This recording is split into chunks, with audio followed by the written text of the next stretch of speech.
One of the least well-known but most highly attractive parts of the UK coast runs from Lancaster to the Solway Firth, and there's no better way to explore it than by using the scenic Cumbrian coastline via Barrow and Whitehaven to Carlisle.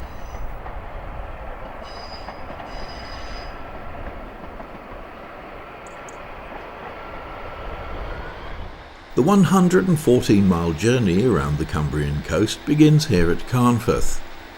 The overhead wires are a telltale sign that this is the junction with the West Coast Main Line, although the two platforms here are used only by trains to and from the Cumbrian coast, or to and from Leeds via Wennington.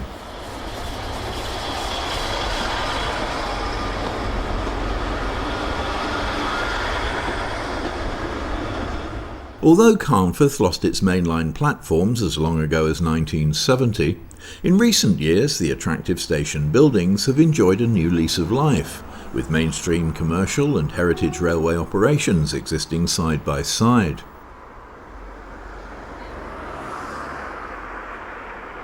Once again, the station is full of life, with many thousands of visitors who enjoy the Carnforth Station Heritage Centre with its permanent exhibitions, not forgetting the internationally famous tea rooms and clock that feature in Brief Encounter.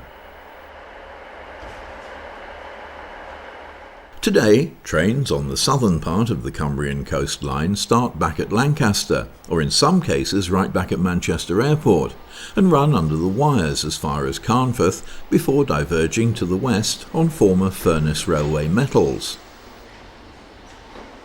The stark concrete canopy on Carnforth's down platform dates back to the 1930s, when the station lost what had been a rather fine overall roof.